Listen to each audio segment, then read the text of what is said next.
Alright, so for lab 2 you will do the review assignment. So refer up here, review assignment under folder 2, and you get all of these starter files. So when you submit, work on these files. You'll need on working on HTML, CSS, and CSS, and leave them in there and give me that entire folder zipped up.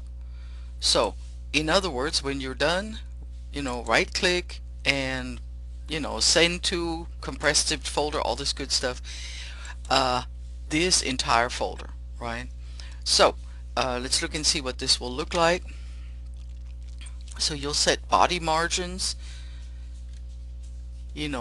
header, and we talked about this, for example, on line 21 means that the header inside the body, and if you have any other headers, which you don't, they would not be affected. And so here are the images. Now this, on the other hand, is important.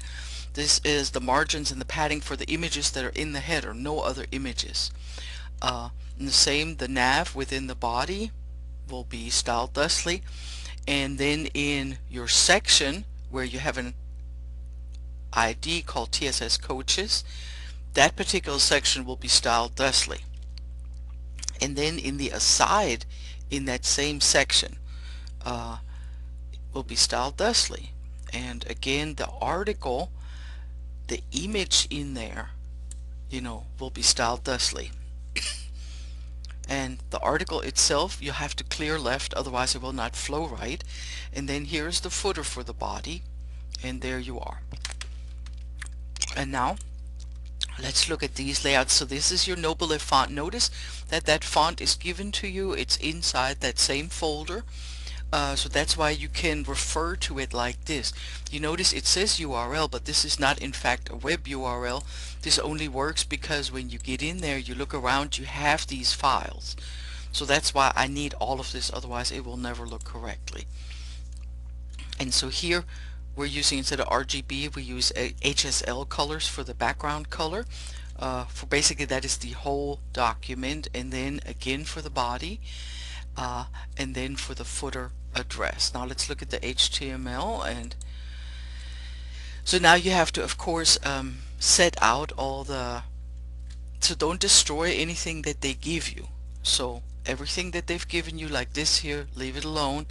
And then, now this is critical on line 53. See how the section you add the ID. So this is how you hook up the style sheet ID to that particular section. And so here's the aside. We looked at the style for it, and the article, we looked at the style for it. So now notice how here is a class, Coach Bio, that refers to the style sheet.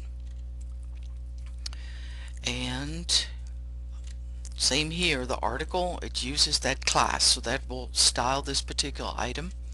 And there are images, that are within that article, and they're styled, again within that. Now let's look and see what it looks like all together. Let's see, did we put it here? Nope, we put it in here somewhere. Okay, so this is what it'll look like, right? So you've got the overall document in the background, and you make a container that's kind of contained. You've got your section, your article, your little aside, which is orange looking here, and so on. So this is what it should look like. And hold 1 second. I guess actually nothing much happens. This is just the look. So of course these links here, remember they gave them to you, so they were hyperlinks. So if I mouse over these, they should still show the hand. So I know it's a hyperlink, so it should not be all destroyed. So don't overdo it and don't overthink it, and just do basically what they say, and now you see what it should look like, and hopefully that helps.